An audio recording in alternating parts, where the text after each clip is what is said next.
Blue Beetle number 0, written by Tony Bedard and Keith Giffen, art by Ig Guara. This is the origin of the scarab itself, Kajida, and we open up on Reach World a long time ago, where this weird being, I don't know if he has a name, he's just a designer, where he discovered basically the scarab, like the actual creature.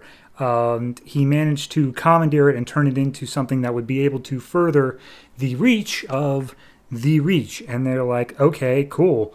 Show us what you got. And he's like, oh, I call it Kajida. And he's like, it has a name. And it's like, it's sentient. It's living. But it will work for us. And it bonds to any sort of like bioorganic host and takes over the planet using its knowledge of defenses of like the planet. And they're like, cool, all right, test it out. So they fire it off into space, and it arrives at a planet with a whole lot of dark matter around it, and immediately it sinks onto a planet ship-looking thing that has this small child on there that's ripping the arms off of her dolls. And immediately the scarab comes in, and because it's a ship, it actually breaks open into the vacuum of space, like it's causing a hull breach, and all the adults on the ship start reacting to the alarm going off, but the kid itself starts having the scarab bond to it. But in the moment that it's doing so, the reason that the scarab was attracted to this child rather than the adults, is because this child had extreme potential for psionic energy, like having a psychic ability. So as it tried to bond to her, the girl was able to weaponize the dark matter that was in the area and use it to pry the scarab off of her before it could be fully bonded. And it turned, and like they were holding on to the scarab, and she turned to the scarab and was just like, oh, you're gonna get punished. I'm gonna pull your legs off. And so immediately the scarab was like, all right, I'm in over my head, and it used all of its energy to just basically explode out and just get out of there. And all the adults come in and look at the girl and see all these weird dark matter beings around her, and the girl's like, oh, don't worry, they're mine, they're my puppets, and I'm gonna make sure that they do whatever I want them to do. And it turns out this was a backdoor origin story for a character called Lady Styx. I don't know her. I don't think we've met her, but she clearly has some bad juju about her.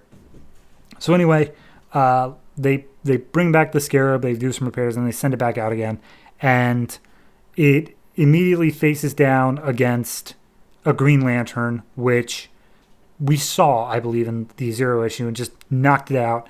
And it was thrown into hyperspace, where it ended up crashing down on Earth in a Mayan civilization. However, this is where we get the extra stuff. There was a Mayan priest named Sky Witness who saw the scarab come down, and he touched it. The scarab bonded to him, but because the scarab was so damaged, it wasn't able to control Sky Witness at all. It just gave him the power set. So he's like, hey, everybody, the gods have answered our prayers, and we will stop the invaders that are coming to our land. And the invaders, they had a name. I'll get to it.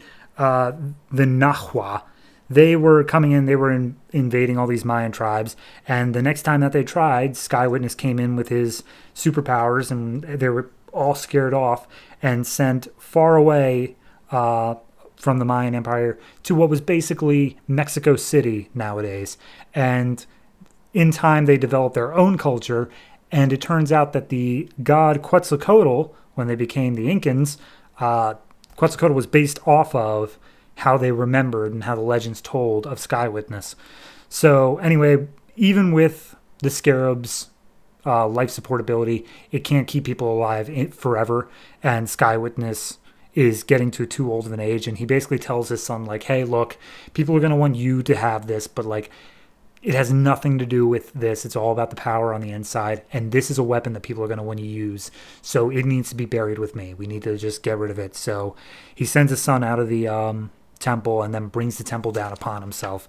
And in the moment before the temple collapses, Kajida tries to escape. He unbonds from the host, but then the Sky Witness grabs hold of Kajida, and so Kajida sends out a beacon in order to get teleported back to the Reach homeworld, and the teleport comes in, but because of the extended exposure to it, they think that Sky Witness is the Reach tech, so he gets teleported back, and Kajida is left in the rubble for thousands of years. Eventually, he's discovered by a gravedigger who then sells it on the black market. It trades hands a couple times. Each time there's a legend of it having untold power until finally it ends up in the story that we have already seen. And he explains through some of that. What they then explain is the events of Justice League International Annual Number 1, in which OMAC and Blue Beetle meet up, and OMAC basically opens up a portal into deep space and throws Blue Beetle through it. And that's where we are now, with Jaime just floating in deep space saying like, okay, cool. How does that help me here? And Kajida's like, you just need to know that I'm special when it comes to other scarabs. And he's like, all right, why?